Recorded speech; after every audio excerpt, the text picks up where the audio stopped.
¿Cómo se dio cuenta Jesús de la dificultad de los suyos en el mar? ¿Qué enfatiza el relato? ¿La tempestad o la presencia de Jesús? ¿Qué diferencia hay entre el relato del apóstol Juan y el de los sinópticos? ¿Qué pasa si recibimos a Jesús en la barca de nuestra vida? Al anochecer descendieron sus discípulos al mar y entrando en una barca iban cruzando el mar hacia Capernaum. Estaba ya oscuro y Jesús no había venido a ellos. Y se levantaba el mar con un gran viento que soplaba. Cuando habían remado como 25 o 30 estadios, vieron a Jesús que andaba sobre el mar y se acercaba a la barca y tuvieron miedo. Mas él les dijo: yo soy, no temáis. Ellos entonces con gusto le recibieron en la barca, la cual llegó enseguida a la tierra a donde iban. Yo soy, no temáis.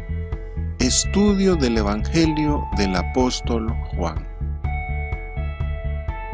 Descendieron a la mar. Los sinópticos indican que Jesús les orientó que se adelantaran y que fueran a la otra ribera, a Betsaida. Pero el apóstol Juan especifica que se dirigieron a Capernaum. También indican los sinópticos que Jesús se quedó despidiendo a la multitud. La perspectiva de los sinópticos es la de los discípulos, mientras que el apóstol Juan narra desde el punto de vista de Jesús. Era ya oscuro. Literalmente dice cayó la noche, lo que implica que serían las 6 de la tarde o un poco más. La mención de la noche y la oscuridad es una sugerencia al dominio de las tinieblas que busca ahogar toda manifestación mesiánica e intenta sofocar la luz de Jesús. Esta pretensión de las tinieblas empezó al impulsar a las gentes a querer hacer rey a Jesús. Jesús no había venido a ellos. Esto es dicho a razón que Jesús, al decirles que se adelantaran, supuso en ellos la idea que les alcanzaría o que iría después. Pero también implica la situación espiritual de los discípulos, que no solo estaban separados del pueblo y de su ambición política, sino que también estaban separados de Jesús. La ausencia de la luz de Jesús les hace estar en la oscuridad. En esta incertidumbre navegaban en medio de la noche sobre la inestabilidad del mar. Es la misma imagen de los israelitas en medio del desierto, entre Egipto y una prometida Canaán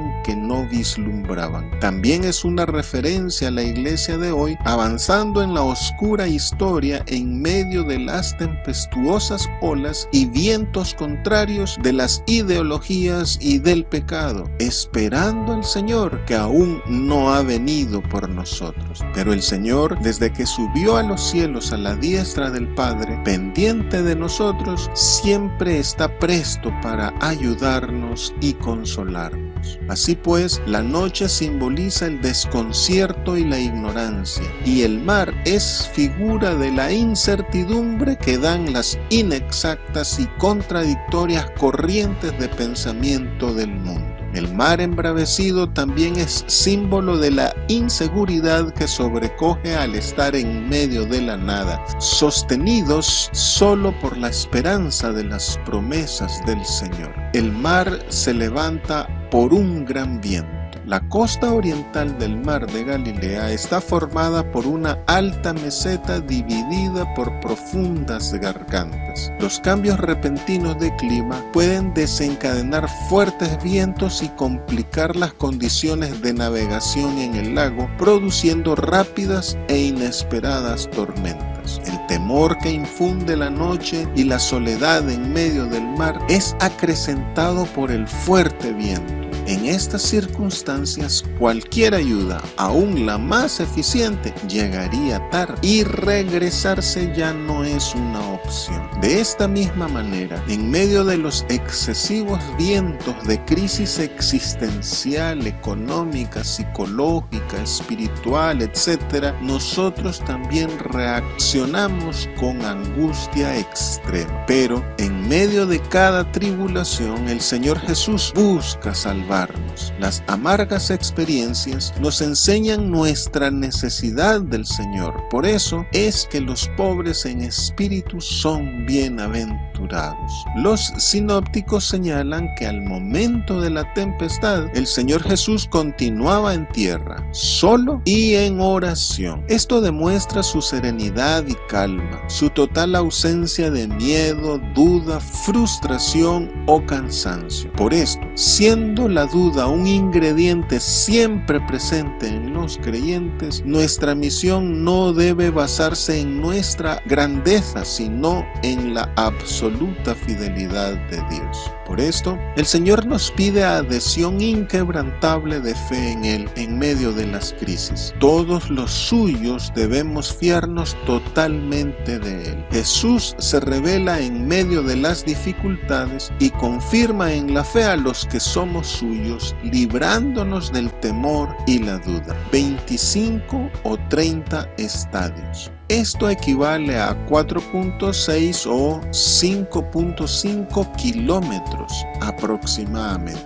El mar mide 21 kilómetros de largo de norte a sur y 13 kilómetros de ancho de este a oeste. En su narración, el evangelista Marcos hace la llamativa observación de que Jesús los vio remar. Si el Señor Jesús estaba solo en tierra, significa que a medianoche, mientras estaba en oración en el monte, vio que sus discípulos estaban en dificultad. Dada la distancia y la oscuridad de la noche, no puede ser que les divisó desde el monte donde estaba. Tampoco puede decirse que desde la orilla les iba siguiendo. La afirmación del evangelista Marcos, que los vio remar, significa que los vio en visión mientras él oraba, e implica un conocimiento sobrenatural del Señor sobre todas las cosas que estaban sucediendo y que estaban por suceder, lo cual indica su estricto control de la situación.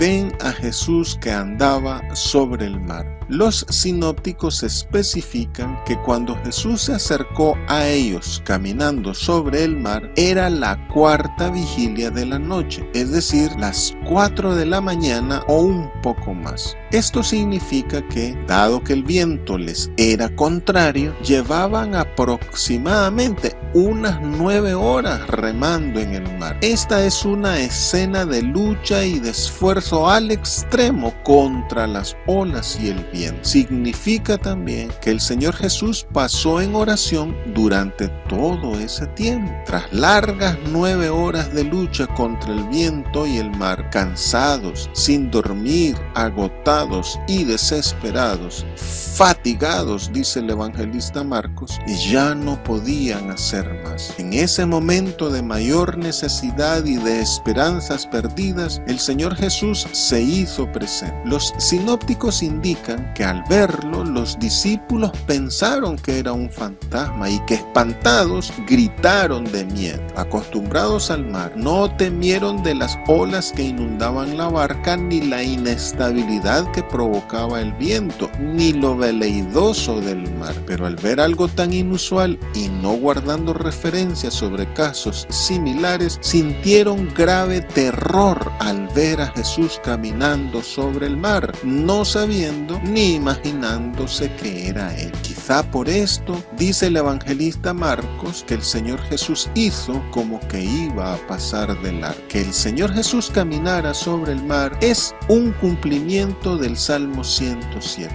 que habla del pueblo de Israel errante y hambriento por las soledades desiertas. panes. Dice este salmo que es el Señor quien sacia a los hambrientos y que a los que descendieron a las profundidades del mar, el Señor les levanta un viento tempestuoso que encrespa las olas. Y cuando gritan atribulados al Señor, Él los salva, calmando el mar y llevándolos a puerto seguro. Yo soy. La fuerza del viento y la intensa inestabilidad del mar simbolizan la dificultad y el esfuerzo para andar y entrar en el reino de Dios. De este episodio, el apóstol Mateo enfatiza la entusiasta reacción de un Pedro sin fe queriendo también caminar sobre el mar. Y el evangelista Marcos subraya la bonanza del mar. Ambos buscan remarcar el dominio de Jesús sobre la naturaleza, ese poder suyo por el cual también pudo multiplicar los panes. El apóstol Juan da un enfoque distinto al episodio. Al obviar estos y otros detalles más, el apóstol Juan marca el centro de atención en Jesús y en su manera de identificarse, lo cual se interpreta como un uso del nombre divino yo soy. Así que para el apóstol Juan la idea dominante no es la dificultad de los discípulos, sino el nombre divino. Esto significa que nosotros no debemos acentuar la duda, las tentaciones, los problemas, las enfermedades o necesidades, sino la gloria y el poder del Señor. Para el apóstol Juan, el nombre divino, el yo soy, es el punto central del relato y presenta el acercamiento de Jesús a la barca como una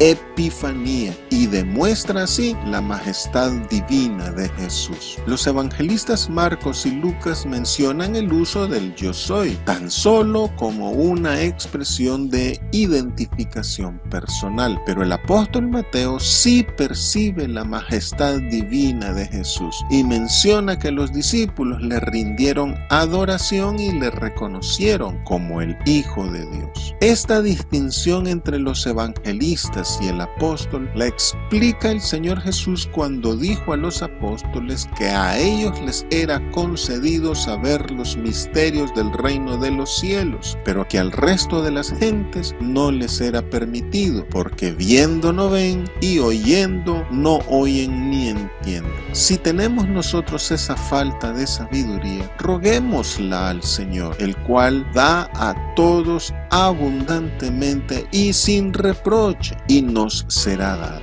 Ante los que le querían convertir en un gobernante político, Jesús se retiró sin darles explicaciones, pero a sus discípulos les hizo una demostración de su naturaleza divina al caminar sobre el mar y al usar el nombre divino. Es que para el Señor Jesús constituirse en mero gobernante terrenal sería rebajarse de su gloria divina y significaría negar que Él es en realidad el verdadero Rey y Señor, no solo de Israel, sino de toda la tierra y su plenitud.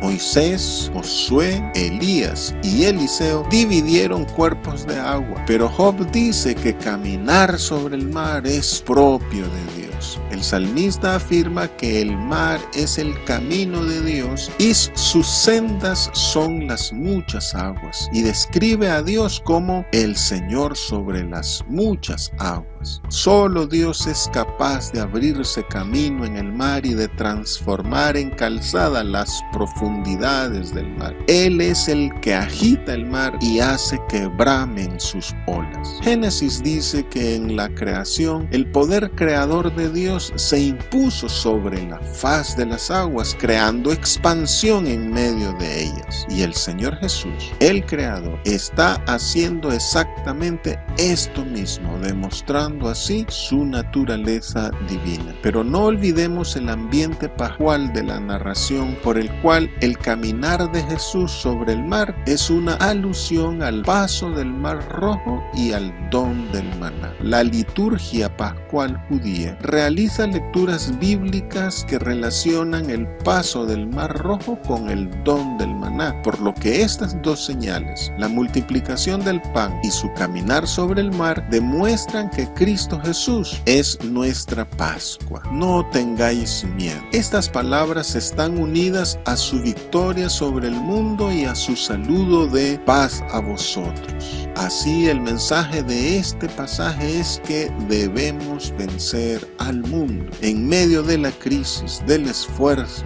de la duda, de la inquietud, debemos descubrir la autoridad soberana del Señor y su voz apaciguadora. El progresivo acercamiento a la realidad del Señor Jesús supone una continua escucha de su palabra y una fuerte actitud de superación. Esta es la lección de la escena de Pedro en el episodio, quien se apoyó más en el milagro que en la palabra de Jesús. La fe verdadera se basa en su palabra, aun cuando el fuerte viento de la vida real parezca oponérsele.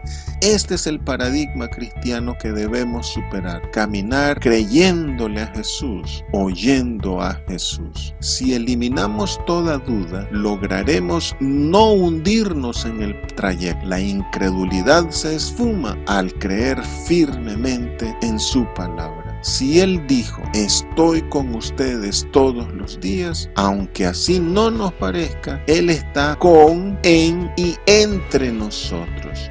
Él llora y sufre con nosotros, Él ríe con nosotros, va a nuestro lado al caminar, padece y se duele con nosotros.